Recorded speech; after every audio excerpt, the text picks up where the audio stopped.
মানুষ নিজের জীবনে অনেক বস্তু অনেক ব্যক্তিকে অনাদর করে থাকে, ভাবে যে ওর কোনো মূল্যই নেই, এটা তো কোনো কাজেই লাগবে না। এবার ভাবুন যে আপনি কোনো পথে হাঁটছেন আর আপনার পায়ে একটা কাঁটা ফুটে গেল। তখন আপনি যাই করুন না কেন, তলোয়ার দিয়ে আপনি সেই কাঁটা বের করতে পারবেন না। তার জন্য আপনার দরকার পড়বে একটি সূচের। সেই জন্য এই সংসারে যে কেউই ছোট বা বড় হন না, সকলের নিজের মূল্য আছে। দেখুন, যদি কথা বলা হয় জল নিয়ে, জল যদি দূষিত হয় তাহলে তা আমরা গ্রহণ করতে পারবো না, পান করতে পারবো না। কিন্তু যদি হঠাৎ করে কোথাও আগুন লেগে যায়, সবকিছু ভস্ম হতে শুরু করে, তাহলে সেই জল কিন্তু সেই আগুন নিভিয়ে দিতে পারে। এই পুরো খেলাটাই হলো দৃষ্টিভঙ্গির, মানসিকতার। আপনার মানসিকতা যদি শুভ হয় তাহলে সেটাই শুভ সত্য হয়ে আপনার সামনে আসবে। এই সংসারে বস্তু হোক বা ব্যক্তি হোক, তাতে খুঁত ধরা বন্ধ করে দিন আর তার কি কি গুণ রয়েছে সেটা খুঁজে বের করতে শুরু করুন। জীবন সরল হয়ে যাবে এবং এই মন প্রসন্ন হয়ে বলবে, রাধা রাধা।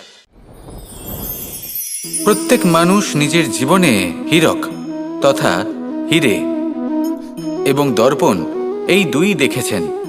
এই দুই হলো সাদা এবং এরা দুজনেই আলোর প্রতিফলন ঘটায় এবং এরা দুজনেই উজ্জ্বল হয়ে ওঠে।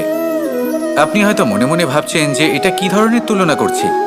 একটা হীরে তো রত্ন, তার মূল্য দর্পণের থেকে অনেক গুণ বেশি। কিন্তু হীরে থাকাতে দর্পণের মূল্য কিন্তু কোনো অংশে কমে যায় না, তাই না? মানুষ যখন হীরে নিজের হাতে নেয় তখন সবার আগে কি খোঁজে?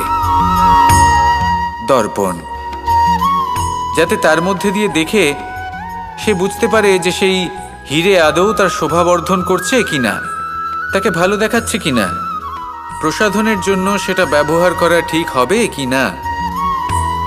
অর্থাৎ হীরের উপস্থিতিতে দর্পণের গুরুত্ব কম হলো না, দর্পণের কারণে হীরের মূল্য বোঝা গেল।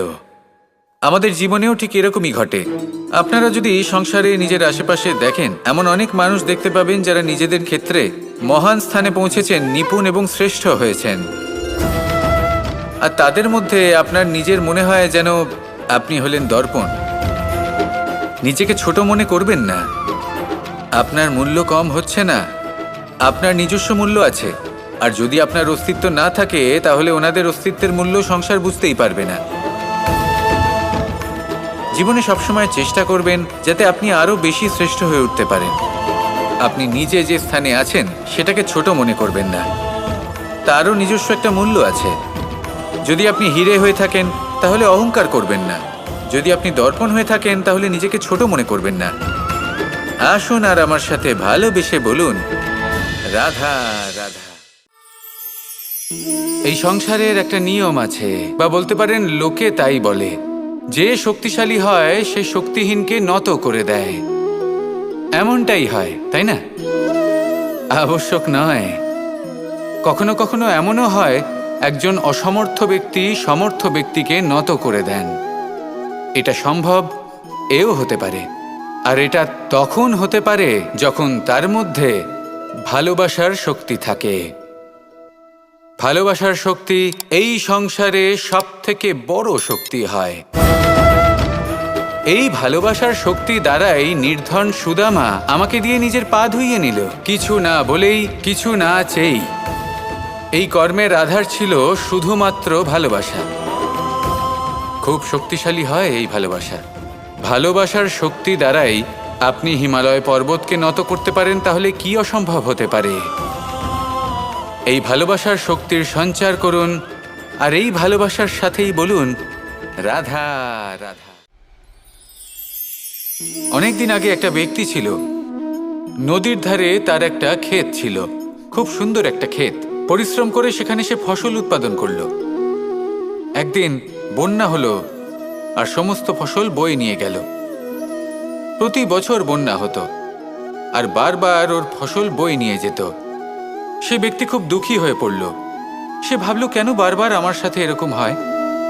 তখন একজন ওকে বোঝালো যে প্রতি বছর যখন এই বন্যা আসে তখন সে তোমার ক্ষেত উর্বর মৃত্তিকা দ্বারা পুষ্ট করে তোলে। তখন সেই ব্যক্তি বুঝতে পারল যে প্রকৃতি ওকে কত বড় একটা উপহার দিয়েছে।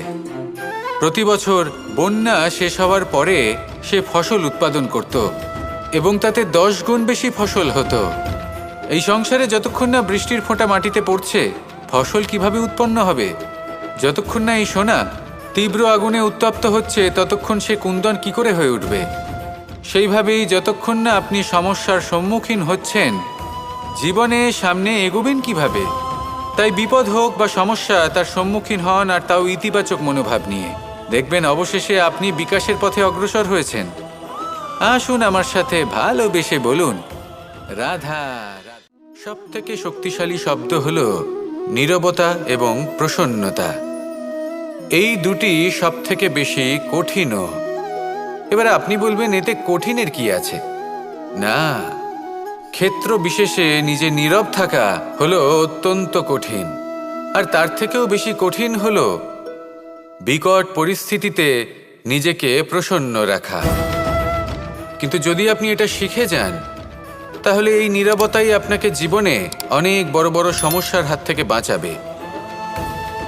এই প্রসন্নতা আপনাকে বিকটতর পরিস্থিতি থেকে বেরিয়ে আসতে শক্তি যোগাবে। তাই এই গুণ আত্মসাৎ করুন আর আমার সাথে ভালোবেসে বলুন, রাধা রাধা। আমরা সবাই জীবন সুখ আর শান্তিপূর্বক অতিবাহিত করতে চাই। আমরা সবাই এটাই চাই যে আমরা সবাই স্বাধীন থাকব, আর এই স্বাধীনভাবেই আমরা জীবনে অগ্রসর হব। আর যখন কোনো ব্যক্তি আমাদের এই সব কিছু করতে বাধা দেন, তখন আমরা তার উপর রুষ্ট হই। কিন্তু সত্যিটা ঠিক এর বিপরীত। কখনো কখনো এই ব্যক্তি অজান্তেই আমাদের এটা ভাবতে বাধ্য করে দেয় যে আমরা যেটা করছি সেটা কোথাও অনুচিত নয় তো। জীবনে অগ্রসর হতে হতে, সুখ খুঁজতে খুঁজতে, স্বাধীনতা খুঁজতে খুঁজতে আমরা অনুচিত কিছু করছি না তো। এটা বোঝা অত্যন্ত প্রয়োজনীয়।